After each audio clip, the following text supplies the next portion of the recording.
నక్సలైట్లని ఫ్యాక్షనిస్టుల్ని చూసి కలబడి నిలబడినటువంటి నాయకుడు.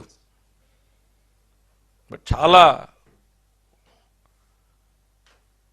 లెంగ్తీ రోపిస్తాడు మా ముఖ్యమంత్రి గారు. చాలా ఓర్పు, చాలా సంయమనం ఆయనకి.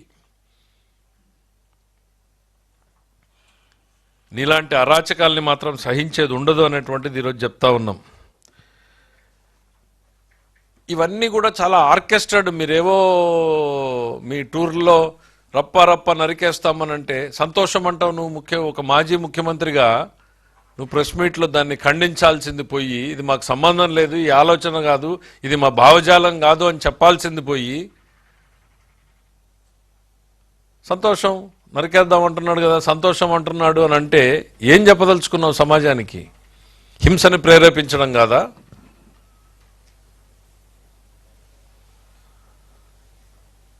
డిక్లేరింగ్ ది వార్, ఈ పదాలన్నీ ఎక్కడి నుంచి వస్తున్నాయి అని అంటే మీలో ఉన్నటువంటి ఆ ఫ్రస్ట్రేషన్, ప్రజల మీద ఫ్రస్ట్రేషన్. మీకు ప్రభుత్వం మీద తిరుగుబాటు కాదు, మీరు ప్రజల మీదే తిరుగుబాటు. ఎవరిని నరుకుతారు మీరు? ప్రజలనా? ప్రజాస్వామ్యాన్నా?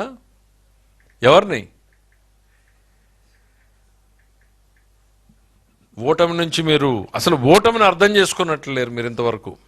మీలో ఎక్కడా కూడా మార్పు కనపడడం లేదు. ఒక రాజకీయ నాయకుడు ఓటమి తర్వాత సమీక్ష, అంతర్మదనం జరుగుతుంది, సమీక్ష జరుగుతుంది, ఎన్నో మార్పులు వస్తాయి. కానీ మీలో ఎక్కడా కూడా మార్పు అనేది ఎక్కడా కూడా కనపడడం లేదు. ఏం చేశారు మీరు?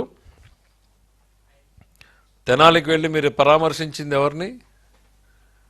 9 కేసులు 10 కేసులు ఉన్నటువంటి రౌడీ షీటర్లని. అవి ఏమన్నా మేము పెట్టామా? మీ గవర్నమెంట్లో మీరున్నటువంటి టైంలో మీరు పెట్టినటువంటి కేసులే కదా.